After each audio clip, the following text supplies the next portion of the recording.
You know what? I'm actually gonna go check her. I'm gonna go up there because she's got another water bag.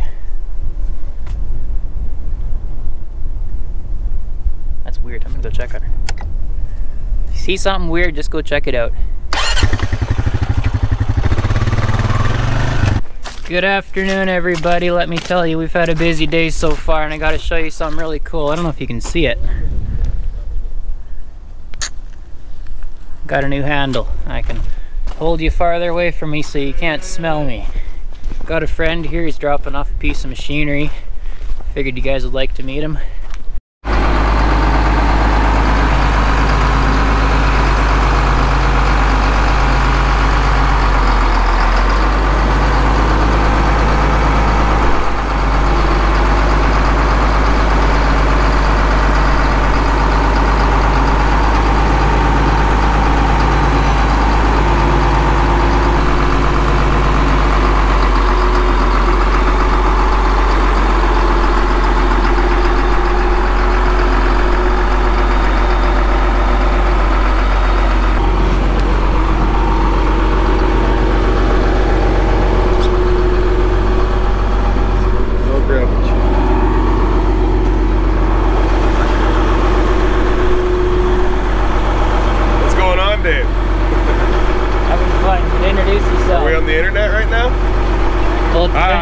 Depends if it actually makes it.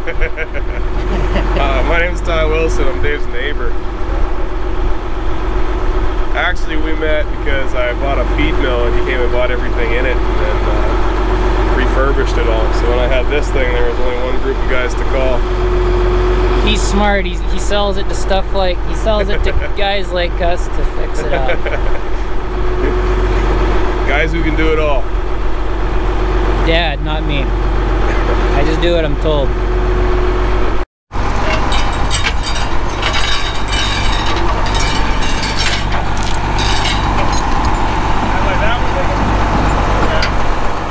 I'm gonna look like I know what I'm doing.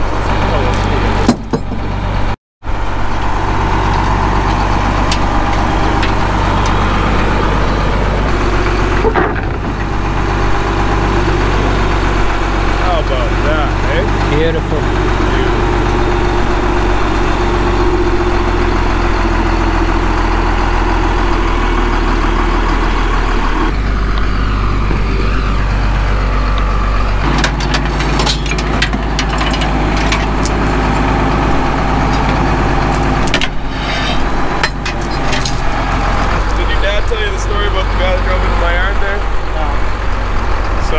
Drives into my yard, he wanted to look at the bulls. Yeah. So we walk around for probably 2 hours looking at cattle, talking. Where are you from? Oh, way up north. Cool. We go into the house and he saw a beautiful house. He said, thank you, I built it. Pretty much everything, right? He said, actually these cabinets came out of the mill I bought in Basho. And he starts giggling and he says, oh, really? Because you know, I own a piece of that mill. And I was kind of like, I didn't really know what he was talking about. Kind of laughing nervously. What do you mean? He says, yeah, we bought the roller mill out of there. Same roller mill you guys restored. Oh, really? From That's cool. there. Cool. Yeah. Small world, eh? Yeah. Wow.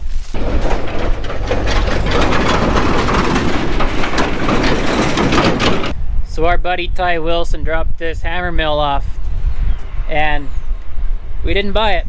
What we're gonna do is I'm gonna fix it up, clean it up, restore it into good usable conditions, and we'll sell it. He gets half, I get half. Sounds like a good deal to me.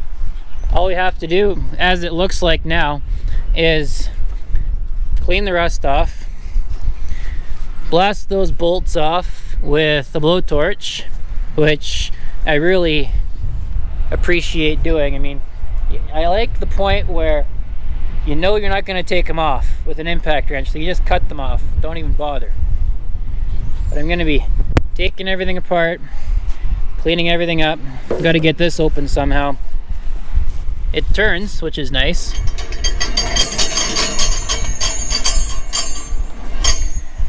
But it sat in the basement of an old feed mill. And those are dark, scary places.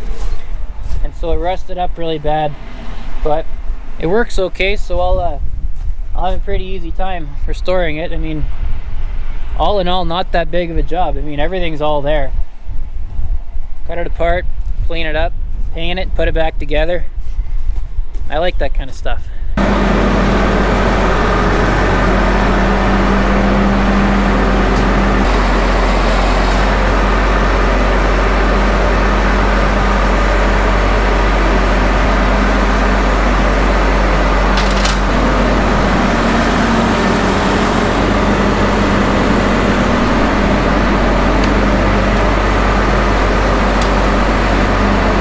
Tip down.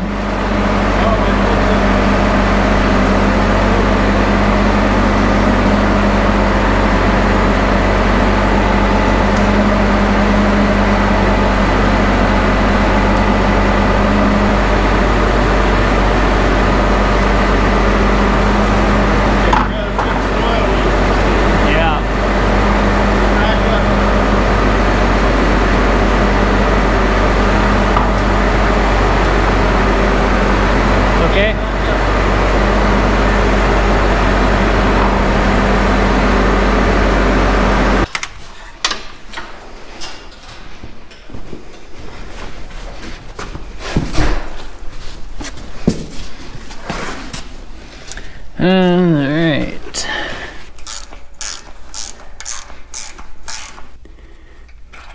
Good job, Dave. Dave.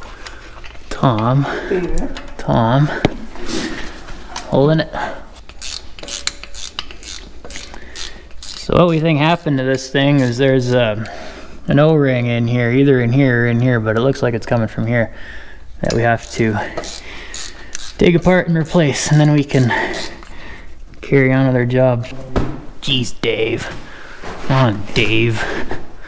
Cool, try that. We'll also take one of these for good measure.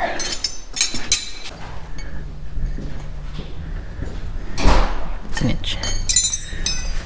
And take this thing off. Just take the plug out, I think.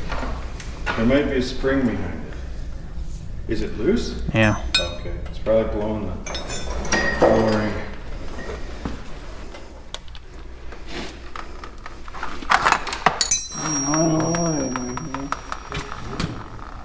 What is that thing? It's a valve that just bypasses the oil. Just replace this O-ring here.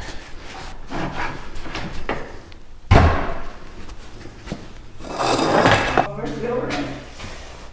You haven't got the O-ring, huh? Give me a minute. All right, you're on the internet now, so don't say anything silly. All right, so this is whatever Dad said it was. Can't remember. Go back in the video and figure out what it is, because I can't tell you. There's an O-ring in here, and so when you put the plug in for whatever this does, this prevents oil from moving back and forth. For some reason, this wasn't working. So we have our rusty, trusty oil ring replacey kit. And it's just a game of match.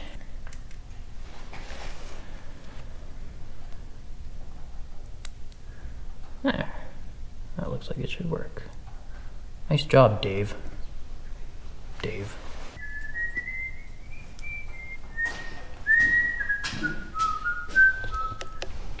We'll make this thing as snug as we can without being idiot tight. Hit like and subscribe if you know what idiot tight is. Or ninja tight. Some people call it ninja tight. Tractor fixed. Anything? Yep.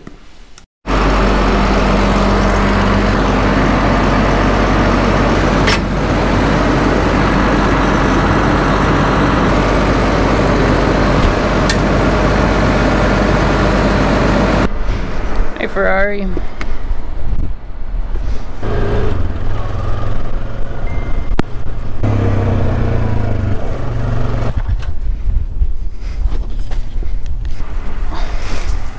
Once we get our green handling facility built and whatnot, all of this disappears.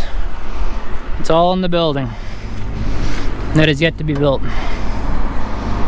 That's perfect.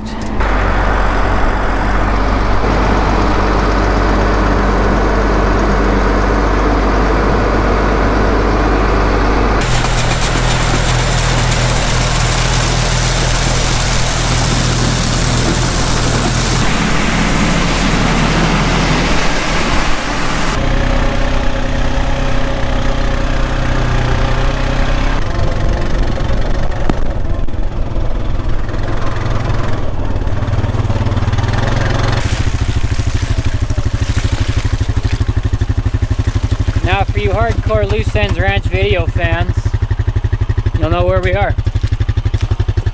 This is one of our winter cow fields.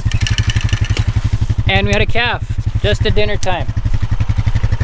Lunchtime, dinner time, 12 o'clock.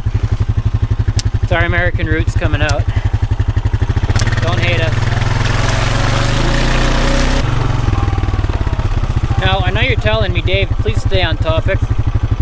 But if we watched a couple of videos ago, you saw me talking about how we keep our calves in feed pens. And that is for a lot of reasons, but the biggest reason is to protect the pastures. And this is a good example of what happens, is you just get a huge amount of impact on like 5 or 6 acres here. And what'll happen is that grass will actually not grow as well on these spots. So what we're gonna have to do is take the bucket and actually scoop up gently a lot of this material here up onto the bedding pile over there, because we don't want a big dead spot here where nothing grows but thistles, right? We're about learning, we're about education. Not that I'm a teacher here, I'm just showing you what I see. All right, so we're just coming up to the cow now. I'm a little over 100 yards away from her, and I really do not want to disrupt the first precious hour of their life. So this may be as far as we get for the first calf of 2021. Not a bad thing, we're just doing what we need to do. So that cow out there is just protecting her calf. So this is like as far as I want to come, because as soon as I showed up here, she kind of picked herself up, you know, popped her shoulders around and started taking the calf that way, which means maybe I'm just comfortable here. You know, she doesn't want me any closer, which is fine, honestly. I can see the calf sucking.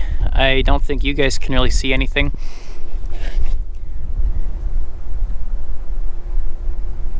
You know what? I'm actually gonna go check her. I'm gonna go up there because she's got another water bag. That's weird. I'm gonna go check on her. If you see something weird, just go check it out.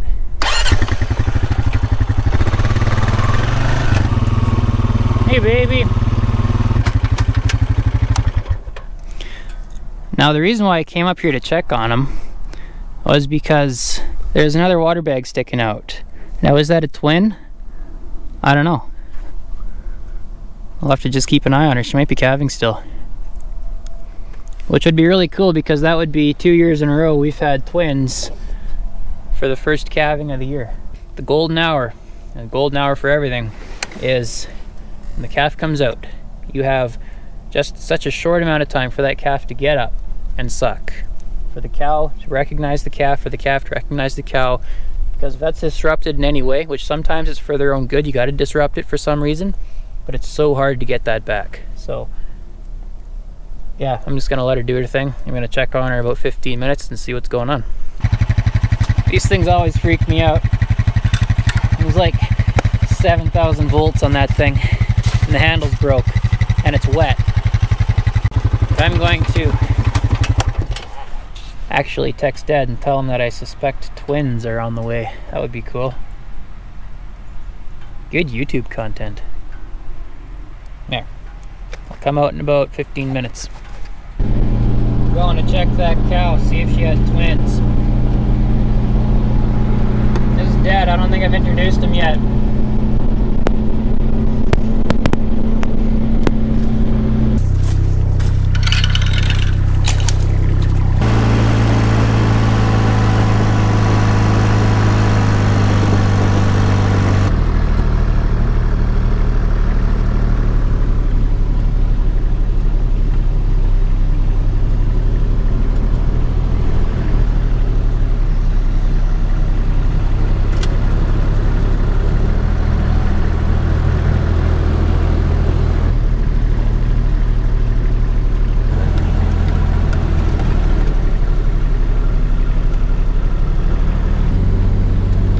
Twin, just after birth.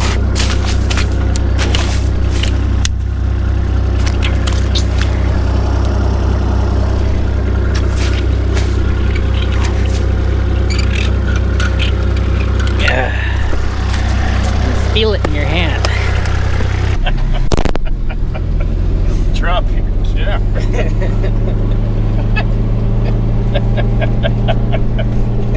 minutes, we're gonna tag this calf.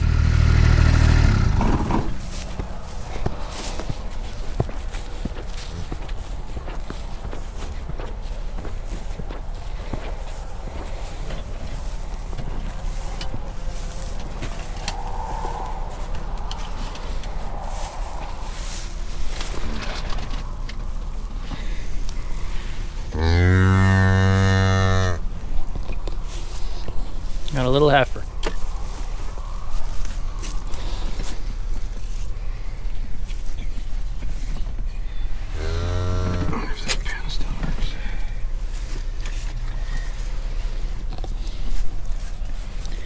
So write down the cow number, write down the designated calf number, write down the date, write down the gender. It's part of our record keeping, and it also allows us to pair them up out in the corral or in the pastures. You know, if they get separated, we can identify them if needed.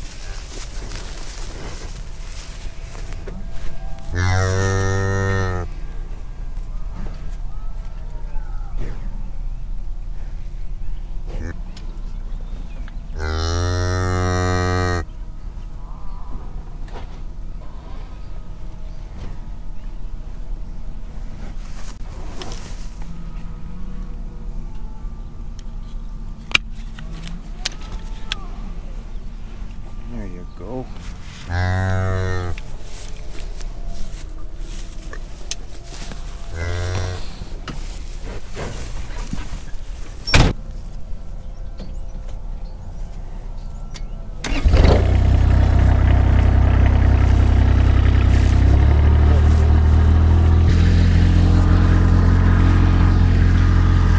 She's like, I'm out of here. You guys are annoying.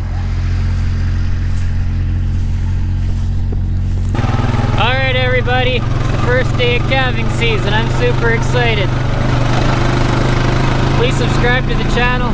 Please like the video if you want to see more calving awesomeness.